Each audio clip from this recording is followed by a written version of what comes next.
Bismillahirrahmanirrahim. Today we will talk about this topic which is difference between compound and mixture. ठीक है, तो सबसे पहले हम पढ़ेंगे कि कंपाउंड क्या होता है। देखो, कंपाउंड आपके पास क्या होता है, ये आपके पास प्योर सब्सटेंसेस होते हैं। ठीक है, प्योर सब्सटेंसेस होते हैं या प्योर फॉर्म ऑफ मैटर होता है। Pure form of matter, pure form of matter. Pure का मतलब होता है जो उसमें वन टाइप ऑफ कंपोजिशन हो। वन टाइप ऑफ कंपोजिशन मतलब उसमें कोई और चीज़ नहीं होगा, वही सेम ही चीज़ रहती है थ्रू आउट। ठीक है, तो कंपाउंड क्या होते हैं? प्योर मैटर होता है, प्योर सब्सटेंस होता है। प्योर का मतलब होता है खालिस। खालिस का मतलब होता है जहाँ जिसमें एक ही किस्म की चीज़ आपके पास बार बार आए, उसको हम लोग क्या कहते हैं? उसको हम लोग वो कहते हैं प्योर मैटर कहते हैं। ठीक है, अब देखो कंपाउंड कैसे बनेगा। यहाँ पे कंपाउंड कैसे बनते हैं? देखो, कंपाउंड ऐसे बनते हैं जब आपके पास कंपाउंड ऐसे बनते हैं कि when two और more than two substances हो, और more than two substances हो आपके पास, और आप उसको क्या करें, आप उसको केमिकली मिक्स कर लें। उन सब्सटेंस को केमिकली मिक्सअप कर लें, मिक्स्ड कर लें, तब आपके पास कंपाउंड बनेंगे। ठीक है, अब इस बात को हम लोगों ने समझना है। सपोज़ आपके पास सब्सटेंस ए है और सब्सटेंस बी है, आप उनको मिला रहे हैं तो आपके पास ए बी बनेगा। अब ये आपके पास क्या है? ये आपके पास कंपाउंड है। और ये आपके पास क्या है? ये ए और बी अलग अलग, ये आपके पास सब्सटेंसेस हैं। ये भी है और ये भी सब्सटेंसेस है। अब देखो, सब्सटेंस क्या होता है? केमिस्ट्री के अंदर सब्सटेंस से हम लोग दो मतलब लेते हैं। एक एलिमेंट को हम लोग सब्सटेंस कहते हैं, दूसरा हम लोग क्या कहते हैं? कंपाउंड या मॉलिक्यूल को जो है वो हम लोग सब्सटेंस कहते हैं, और मॉलिक्यूल। तो मतलब जब भी केमिस्ट्री के अंदर सब्सटेंस टर्म आए तो उससे आपने दो ही मतलब लेने। या तो कोई बंदा एलिमेंट की बात कर रहा होगा, या वो बंदा कंपाउंड और मॉलिक्यूल के बारे में बात कर रहा होगा, क्योंकि ये दोनों जो है वो प्योर मैटर होते हैं। और प्योर मैटर के लिए केमिस्ट्री के अंदर एक टर्म यूज होता है, वो है सब्सटेंस। तो मेरे ख्याल से मैंने आपको ये बता दिया है कि सब्सटेंस का क्या मतलब होता है। प्योर मैटर होता है और इन दोनों चीज़ों के बारे में हम बात कर रहे होते हैं। लेकिन अभी कंसिडर कर ले कि मैं एलिमेंट के लिए बात कर रहा हूँ, तो ए और बी कंसिडर कर ले कि दो एलिमेंट्स हैं, और वो क्या कर रहे हैं? वो केमिकली मिक्सड हो रहे हैं, केमिकली मिक्सड हो रहे हैं। ठीक है, केमिकली मिक्स होंगे तब आपके पास कंपाउंड बनेगा। अब देखो, इसमें जो समझने की बात है वो ये है कि केमिकली मिक्स कैसे होंगे। ये तो बुक्स में भी लिखा हुआ है कि क्या होगा, कंपाउंड्स के अंदर चीज़ें केमिकली मिक्स्ड होंगे, और उसके अंदर जो है चीज़ें क्या होंगी, मिक्सचर्स के अंदर चीज़ें फिज़िकली मिक्स्ड होंगे।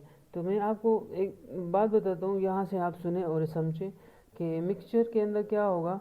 मिक्सचर के अंदर आपके पास जो टू सब्सटेंस होते हैं ना, टू सब्सटेंस वो हम फिज़िकली मिक्स करते हैं, फिज़िकली मिक्स करते हैं। और जब फिज़िकली मिक्सड हो जाते हैं फिर आपके पास मिक्सचर बन जाता है। समझ रही हो? हाँ, फिर मिक्सचर बन जाता है। अब हमारे पास यहाँ पे समझने के लिए क्या मसला है? मसला ये है कि हम लोगों को पता होना चाहिए कि दो सब्सटेंस को हम लोग केमिकली मिक्स कैसे करेंगे और फिज़िकली मिक्स कैसे करेंगे। ठीक है, मैं आपको ये बताने जा रहा हूँ कि दो सब्सटेंस को हम अगर केमिकली मिक्स कर रहे हैं तो आपके पास कंपाउंड बनेगा। लेकिन अगर आप उसी सब्सटेंसेस को, या कोई और दो सब्सटेंसेस हैं आपके पास, और आप उसको फिज़िकली मिक्स करेंगे तो आपके पास मिक्सचर बनेगा। तो अब मसला क्या है? मसला ये कि केमिकली मिक्स कैसे होगा और फिज़िकली मिक्स कैसे होगा, उसको समझते हैं। ठीक है, उसको देखो, मैं इसको थोड़ा सा मिटा दूँ तो शायद ये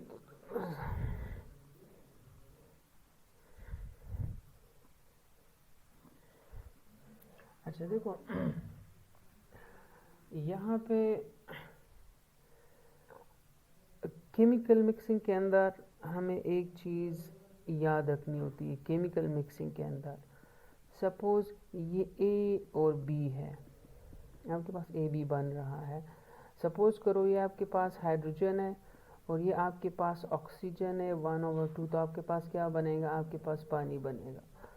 अब केमिकल मिक्सिंग के अंदर आपको एक रिक्वायर्ड, एक स्पेसिफिक का मतलब होता है ख़ास, स्पेसिफिक कंडीशंस जो है वो आपको रिक्वायर्ड होते हैं, स्पेसिफिक कंडीशन रिक्वायर्ड होते हैं, ठीक है।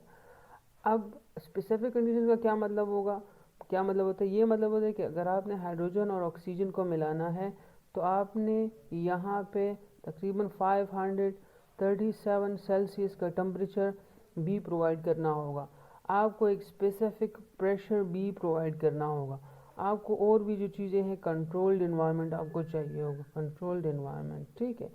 आप इन चीज़ों को क्या करेंगे, इन चीज़ों को कंसिडर करेंगे, इन कंडीशंस को प्रोवाइड करेंगे, तब आपके पास पानी बनेगा।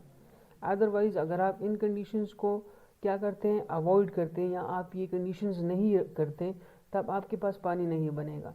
तो जब आप इन्हीं कंडीशंस को मद्देनज़र रख कर, या हाई हीट और हाई प्रेशर, ये कंडीशन क्या होता है, ये हाई टेम्परेचर होगा और हाई प्रेशर होगा, ठीक है, और भी एट्सेट्रा। तो जब आप किसी भी दो सब्सटेंस को हाई टेम्परेचर, हाई प्रेशर और भी कंडीशंस को ले के उसको मिक्स करते हैं, तो उसको कहते हैं केमिकल मिक्सिंग। उसमें क्या होगा, उसमें दो एलिमेंट्स या दो सब्सटेंस एक दूसरे के साथ ऐसे मिक्स हो जाते हैं कि इनके बीच में एक केमिकल बॉन्डिंग जो है वो प्रोड्यूस हो जाती है, केमिकल बॉन्डिंग, ठीक है। अब केमिकल बॉन्डिंग करने के लिए दो चीज़ों के अंदर एक क्या करेंगे हम लोग, एक स्पेसिफिक कंडीशंस जो है वो रिक्वायर्ड होते हैं, हम वो प्रोवाइड करेंगे, उसके लिए कंडीशंस ज़रूरी होते हैं, कंडीशंस को प्रोवाइड करना ज़रूरी होगा। जब कंडीशंस प्रोवाइड होंगे तब उनके बीच में बॉन्ड बनेगा, और तब ही वो आपके पास केमिकल मिक्सिंग होगा, और तब ही आपके पास कंपाउंड बनेगा। अब सपोज़ करते हैं हम लोग क्या करते हैं, हम लोग H2 और ऑक्सीजन को 1/2 मिक्स करते हैं और उसको विदाउट कंडीशंस मिक्स करते हैं, कोई भी हम लोग कंडीशंस उसको नहीं प्रोवाइड करते हैं, विदाउट कंडीशंस, कोई भी कंडीशंस प्रोवाइड नहीं करते, तब आपके पास क्या होगा, आपके पास पानी नहीं बनेगा, आपके पास कंटेनर में क्या होगा, कंटेनर में H2 गैस ही रहेगा और O2 गैस रहेगा, तब आप पानी नहीं बना सकते, वो वही के वही सब्सटेंसेस होंगे, इधर भी हाइड्रोजन गैस होगा, इधर भी हाइड्रोजन गैस होगा। तो इसको क्या कहते हैं, इसको फिज़िकली मिक्सिंग कहते हैं, फिज़िकली मिक्सिंग। तो मेरे ख्याल से मैंने आपको बता दिया कि फ़िज़िकली मिक्सिंग के अंदर क्या होगा और केमिकल मिक्सिंग के अंदर क्या होगा। देखो, फिज़िकल मिक्सिंग के अंदर हमें कोई भी कंडीशंस रिक्वायर्ड नहीं होते, वैसे हम उसको फिज़िकली मिक्स करते हैं।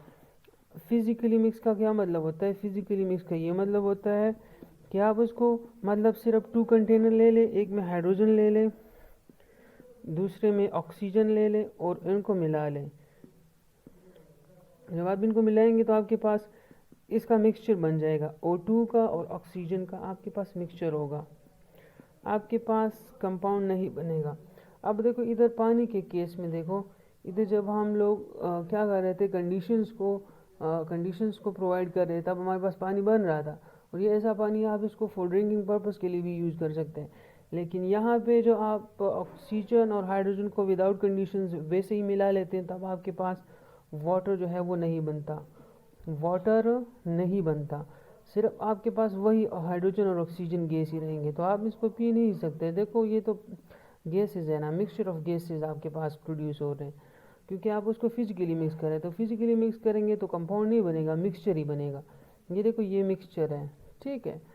तो मेरे ख्याल से मैंने ये बात क्लियर कर दी है कि केमिकल मिक्सिंग क्या होगी और फिज़िकल मिक्सिंग क्या होगी। चीज़ों को केमिकली मिक्स करेंगे आप तो क्या होगा, आपके पास कंपाउंड नहीं बनेगा, फिज़िकली मिक्स करेंगे तो क्या होगा, आपके पास मिक्सचर्स बनेंगे। आप देखो केमिकल मिक्सिंग के अंदर और भी चीज़ें ज़रूरी होती हैं।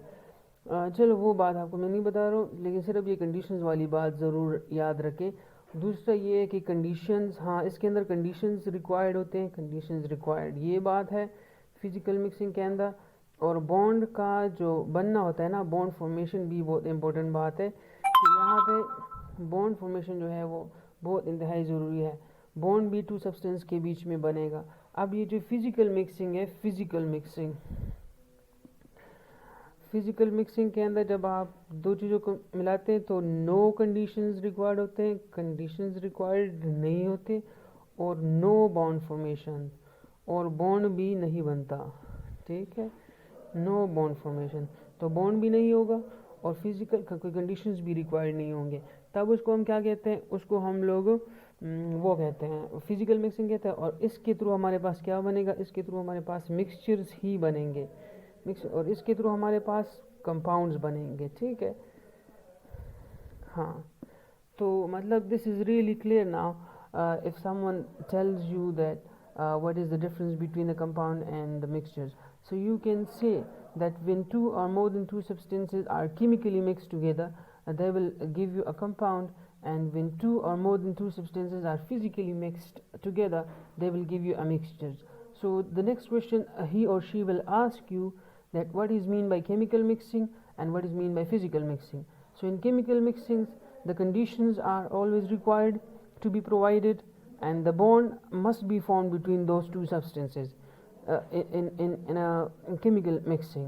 And in a physical mixing, there are no specific conditions required, and no bond formation will take place between the two substances. This is just only mixture of those two substances. So no new compounds will be formed, it will just remain the same thing, but it will just be physically mixed together. तो मैंने ख्याल से मैंने first वाला point जो है वो आपको समझा दिया है कि फ़र्स्ट पॉइंट किताब के अंदर ये लिखा हुआ है कि द कंपाउंड्स हैव कंपाउंड्स जो है वो तब बनते हैं जब चीज़ें वो केमिकली मिक्स होते हैं, और मिक्सचर्स तब बनते हैं जब चीज़ें फिज़िकली मिक्सड होते हैं। तो फर्स्ट पॉइंट हमारे पास क्लियर हो गया है, ठीक है। अब नेक्स्ट पॉइंट की तरफ जाते हैं।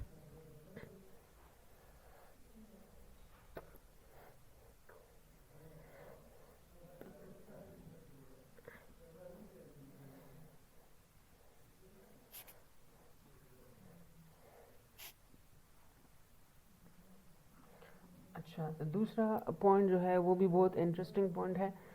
दूसरा पॉइंट बहुत इंटरेस्टिंग है, लेकिन याद रखने की चीज़ तो नहीं है, लेकिन समझने की चीज़ बहुत ज़्यादा है। आप देखो जो दूसरा पॉइंट है हमारे पास, दूसरा वो ये है कि in compounds there is a definite ratio.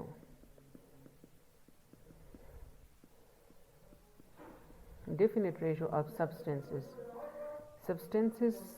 जो उसमें शामिल होते हैं उसके एक definite ratio होगा, और in mixtures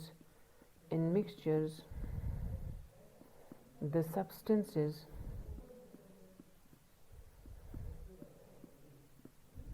have no definite ratio. इसका क्या मतलब हुआ? इसका ये मतलब है कि कंपाउंड्स के अंदर जो सब्सटेंसेस होंगे, देखो मैं फॉर एग्जांपल एक कंपाउंड ले लेता हूँ, H2O में ले लेता हूँ, तो ये मेरे पास क्या है, एक कंपाउंड है। अब इसके इस H2O के अंदर 2 हाइड्रोजन है और 1 ऑक्सीजन है, तो ये आपके पास एक डेफिनेट रेशो है, इसके लिए एक डेफिनेट रेशो होगा। अगर आप क्या करते हैं, अगर आपने पानी बनाना है तो आपने इसी रेशो के अंदर मिक्सिंग करनी है।